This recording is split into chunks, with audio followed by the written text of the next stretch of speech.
kalau memang itu kampung sulit mendapatkan nafkah. Sebagaimana Rasulullah hijrah dari Makkah ke Madinah. Ini hijrah makani. Adapun hijrah maknawi, yang pertama ada hijrah i'tiqad, hijrah masalah keyakinan. Maknanya kita jaga keyakinan kita jangan sampai kufur kepada Allah Subhanahu wa taala. Orang yang banyak ngeluh, ngaku susah mulu, itu orang yang kufur nikmat. Kufur nikmat. Kufur ada dua ya, kufur iman, ada kufur nikmat. Kalau kufur iman, masya Allah. Nanti ya Allah, beb, nyari yang halal aja susah, apalagi yang haram. Yang haram aja susah, apalagi yang halal. Wah, itu kufur. Menentang apa perintah Allah, apa yang dikatakan, dan lain sebagainya. Apa yang Allah sudah tentukan dalam Al-Quran, mereka menentang semuanya. Satu surat Tudul Habib Ali Masyhur, amma yatasa'aduna 'anin nabail 'azim alladzi hum fihi mukhtalifun. Di saat itu Rasulullah mengabarkan bahwasanya nanti ketika mati dihidupkan di akhirat. Orang-orang kafir, masa iya udah jadi tulang belulang dihidupin lagi? Nggak masuk akal. Muhammad nih gila. Tapi orang-orang beriman, mereka percaya dengan itu semua. Itu setiap manusia sudah tahu itu semua. Akan tetapi hidayahnya kadang ada yang netap, ada yang kuat, ada yang cuman hidayah numpang lewat. Jadi tahu baik nggak mau hadir, tahu maksiat tetap dijalanin. Makanya kalau pengen jadi ahli taat yang selamat, jadi ahli maksiat yang beruntung. Ya, mana ahli maksiat yang beruntung? Saya tahu masih banyak dosa, tapi saya pengen cari keberuntungan. Duduk majlis taklim. Ini udah maksiat, nggak demen majlis taklim. Dan lain sebagainya. Wah, ada khatir, hijrahnya nggak benar ini. Karena nggak bisa jaga keimanan kecuali dengan kita memahami ilmu yang ada. Saudara aneh, Anda nggak pernah ngurusin politik, mau nipu umat, Anda nggak ada urusan. Anda cuma yakin alaihissallahu biahkamil hakimin bas. Allah sebaik-baiknya hakim akan mengadili kita semua. Yauma idzin tuhaddisu akhbaraha bi anna rabbaka awhalaha. Hari itu bumi menjadi saksi apa yang kita lakukan di atasnya. Allah mewahyukan pada bumi, ayo jadi saksi. Jadi nggak bakal bisa bohong. Boleh sekarang kita bohong satu sama lain, tapi di akhirat nggak ada. Terserah mereka mau bagaimana. Anda jaga keimanan bagaimana, sami'na wa ta'na, agar jangan sampai kufur. Apa nih? Hilang keimanan kita menjadi kufur. Atau kufur nikmat, ya tadi merasa susah mulu. Termasuk kufur nikmat nih, pulang nih anak-anak taklim hati-hati pulang pakai peci dilempar. Wah, itu kufur nikmat bagiannya. Karena sesuatu yang dimulakan Allah dia hinakan, kufur nikmat. Kan banyak yang begitu ya. Pulang peci lempar aja. Tasbih begitu. Main lempar aja. Ini buat asatidzah jangan sampai tasbih itu ya dipakai kalau murid enggak ini buat mukul lah. Jangan. Hai Umar marah banget itu. Enggak boleh. Dipakai buat mukul. Jadi kufur nikmat, ilmunya ngumpet. Nanti kalau begitu enggak bisa memuliakan apa yang Allah muliakan, mengumpet. Ini makanya hati-hati kufur nikmat yang ada. Enggak bersyukur. Di antaranya kalau kita begini, sering enggak kalau ngeliat orang tahlil itu tidur? Tidur. Orang kalau lagi tahlil tidur, kenapa rahmat turun? Alladzina amanu wa tatma'innu qulubuhum bi dzikrillah. Dia merasa tenang, enggak mikirin dunia, tenang dia tidur. Ya. Makanya Anda biasa kalau lagi tahlil atau lagi zikir ada yang tidur, Anda biasa. Tapi kalau lagi taklim dia tidur, Anda suruh bangunin. Kenapa? Rezeki dia enggak dapat dia ilmu. Tapi beda dengan tahlil, ente enggak baca juga bangun, pulang bawa besek. Itu bedanya. Tapi ilmu rahmat dia, masya Allah. Tapi Habib Salim Syatiri sendiri bilang kalau ada orang lagi di majlis taklim, di majlis zikir, dia tidur itu menandakan lemah daripada imannya. Ini jadi hijrah i'tiqad yang harus kita jaga. Oh sekarang ini jangan ente khawatir dajjal yang akan datang itu, dajjal yang kecil-kecil udah banyak ini. Maling motor udah banyak, tapi lebih parah lagi maling iman sekarang. Ente mesti jaga. Yang kedua, hijrah fikriyah, cara berpikir. Nah ini banyak. Makanya kalau bilang ya Allah alhamdulillah beb, dulu saya nih begajulan lah bahasa saya ahli maksiat, sekarang saya duduk sudah majlis taklim sudah berubah. Ente ngaku sudah berubah tapi cara berpikir masih jahat sama orang, tidak ada perubahan. Kalau cara berpikir masih jahat sama orang, berarti tidak ada perubahan. Harus itu. Cara berpikirnya khair kepada manusia, cara berpikirnya khair kepada Allah Subhanahu wa taala.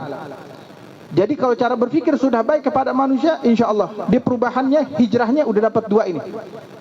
Hijrah syu'uriyah, cara berpakaian. Harus itu. Jangan udah ngaji sekarang pakai begini, tak keluar pakai celana pendek. Ada yang aneh lagi, pakai celana pendek, pakai baju koko, pakai peci. Iya, Islam ini agama yang memberatkan kepada akal terlebih dahulu. Sebelum keyakinan. Ada bab masalah yang keyakinan dulu, akal nggak bakal nyampe. Tapi awalnya kalau memang dia orang yang berakal, Allah SWT bilang afala yakilun afala takilun. Kamu ini berpikir enggak? Kamu ini punya akal apa enggak? Begitu. Allah SWT berpikir. Jadi Islam itu agama yang berakal. Jadi bagaimana kita ngaku sudah berubah cara berpakaian kita? Malu. Ane di bandara pakai gamis, pakai apa? Orang yang duduk begini, satu ngeliatin gini. Ini orang nggak malu masuk itu pakai gamis. Jangan-jangan bawa bom. Jangan-jangan begini. Ane nggak pernah ngunjukin. Nggak pernah ngumpetin. Kenapa? Irfa' ra'saka annaka muslim. Angkat kepalamu, engkau seorang muslim. Di ente lihat di luar orang-orang fajir, orang kafir pada terang-terangan bangga dengan kekafirannya. Orang kafir bangga dengan kafirannya. Yang rambutnya diri, muslimnya sendiri yang fajir, rambutnya diri, pakai tato, perempuannya begini, mereka bangga dengan kufurannya. Kita malu menunjukkan jati diri kita sebagai Islam. Jangan tunjukin kita seorang muslim. Cara berpakaian berubah. Olahraga boleh. Ngaji-ngaji olahraga pakai celana pendek, auratnya kemana-mana. Bahkan yang udah tua itu suka main badminton pakai celana yonek pendek-pendek banget. Ya, Masya Allah. Jadi cara berpakaiannya aja ndak mengikuti perintah Allah dalam menutup aurat. Maka bagaimana akan hijrahnya? Suatu saat dimarahin dikit sama ustadznya, udah nggak ngaji lagi. Kalau yang kayak gitu tuh, biasanya nasihatin nggak boleh nih aurat, ini dan lain sebagainya. Sekali dimarahin udah repot. Memang kata Nabi la taghdab sampai 3 kali. Bukan berarti nggak boleh marah. Marah boleh. Makanya jadi ustadz, ente punya sifat marah boleh. Tapi jangan ambekan. Marah boleh. Ente jangan kayak begini, gini. Marah di saat itu, besok ketemu ahlan. Jangan ngambekan. Kalau ngambekan tahu ya, ditegur sekali udah. Ngelihat lari. Nggak mau lagi. Bahkan sumpah demi Allah gue nggak mau injak rumah lu. Masya Allah, mutusin silaturahmi pakai sumpah lagi bawa nama Allah. Jadi cara berpakaian kita, tidak apa-apa umat Islam nunjukin. Saya kan bukan Habib. Ane tuh Sin dipanggil sama Abu ya Ustadz Nagib. Ente ngajar apa? Di kelas, alhamdulillah Abu ya. Tiap malam di kelas itu alhamdulillah kita punya madrasah. Anak-anak sudah kita nahunya sudah sampai ke kawakib. Anak-anak sudah kawakib. Terus fikihnya sudah Abu Suja. Kita bahas hadis. Ane dengar ente banyak masukan, ente kenapa enggak dengan pakai imamah? Bukan Abu ya, kadang sibuk. Ente punya ilmu, ente pakai imamah, muliain ilmu yang ada sama ente. Jadi ustadz-ustadz ini pakai pakaian rapi begini, bukan niat mau keren-kerenan, enggak. Selain ngikutin sunnah Nabi, memuliakan ilmu yang ada sama kita. Jangan jadi ustadz pecinya udah coklat banget, bajunya sampai dekil, khumul waro, enggak begitu. Jangan pakai pakaian rapi. Saya kan bukan ustadz beb, ente umat Islam. Jaga kemuliaan Islam yang ada dari ente. Pakai pakaian yang bagus, wangi. Jadi orang-orang kafir, orang fajir ngelihat, Masya Allah umat Islam bagus-bagus, wangi-wangi. Gitu kita cara mandangnya. Di mondok dulu, Abah bilang, umur 25 sekarang Sin, udah bisa nentuin mau kemana posisinya. Mau baik-baik, mau buruk-buruk. Mau lebih ngejar dunia apa ngejar akhirat. Udah bisa nentuin posisi. Ane datang guru ane Habib Irfan bin Tahir, ya Habib, ane pengen kerja. Buat apa ente kerja? Ane pengen ikhtiar, buat apa? Sudah, sibukin ta'lim. Sibukin ta'lim. Ane ngadu lagi sama Abu ya Habib Nagib. Ya Abu ya, kalau ane ta'lim doang, tak ane beli motor sangkain. Wah, itu duit jemaah tuh. Ente mikirin bagaimana gini? Akhirnya Abu ya bilang, kalau begitu ente usaha Sin.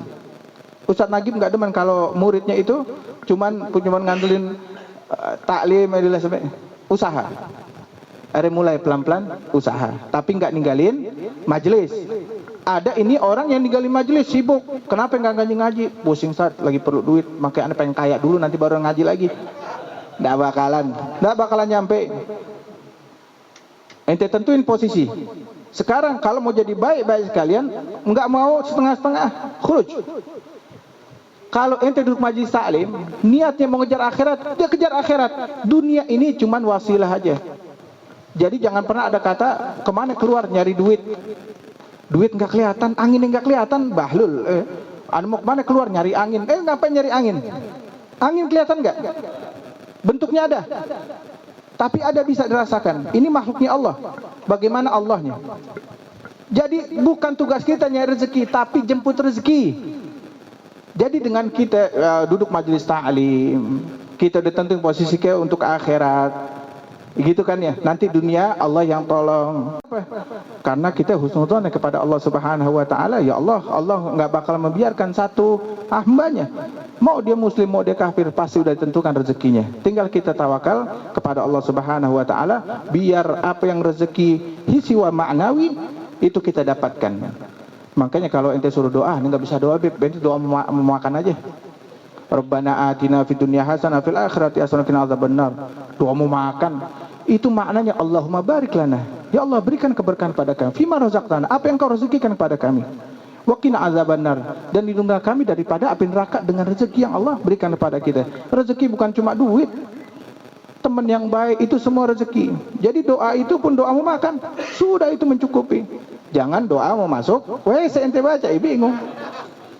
Ya, jadi ikhwan, kalau memenuhi empat kriteria ini, maka hijrahnya dia sungguh-sungguh. Jadi mudah-mudahan deh, tadi sebagaimana di awal dibilang, mudah-mudahan deh nih, kita yang masih banyak mencong-mencongnya, mudah-mudahan Allah bimbing bisa, ya. Allah memberikan kita kekuatan agar bisa membimbing, mendidik diri pribadi kita dan keluarga kita taat kepada Allah Subhanahu wa taala. Mudah-mudahan manfaat, kurang lebih minta maaf. Afdal minkum. Assalamualaikum warahmatullahi taala wabarakatuh.